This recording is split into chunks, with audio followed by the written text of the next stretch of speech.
വേദപുസ്തകത്തിലെ ക്ഷാമങ്ങൾ.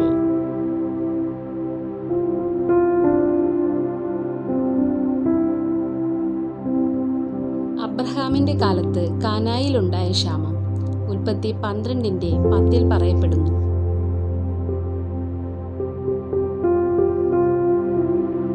ഇസഹാക്കിന്റെ കാലത്ത് കാനായിലുണ്ടായ ക്ഷാമം ഉൽപ്പത്തി 26:1 പറയപ്പെടുന്നു.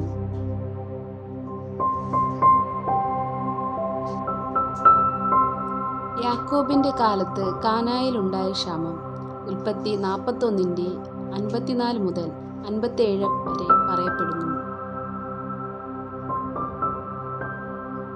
ന്യായാധിപന്മാരുടെ കാലത്തുണ്ടായ ക്ഷാമം രൂത്ത് 1:1 പറയപ്പെടുന്നു.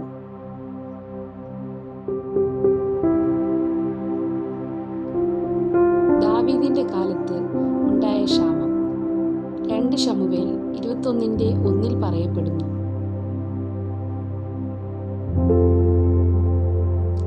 ഏലിയാവിന്റെ കാലത്തുണ്ടായ ക്ഷാമം 1 രാജാക്കന്മാർ 17:1 പറയപ്പെടുന്നു.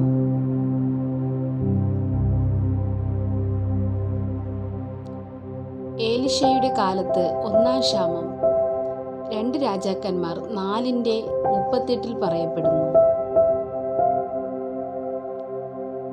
ഏലിശയുടെ കാലത്ത് ശമര്യയിലുണ്ടായ ക്ഷാമം 2 രാജാക്കന്മാർ 6:25 പറയപ്പെടുന്നു. ഏലിശയുടെ കാലത്തെ 3 ക്ഷാമം 2 രാജാക്കന്മാർ 8:1 പറയപ്പെടുന്നു.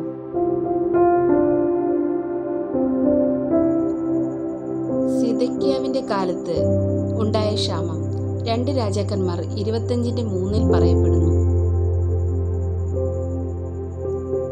നെഹെമ്യാവിന്റെ കാലത്തുണ്ടായ ക്ഷാമം നെഹെമ്യാവ് 5:3 പറയപ്പെടുന്നു. മുടിയനായ പുത്രനാൽ ഉണ്ടായ ക്ഷാമം ലൂക്കോസ് 15:14 പറയപ്പെടുന്നു.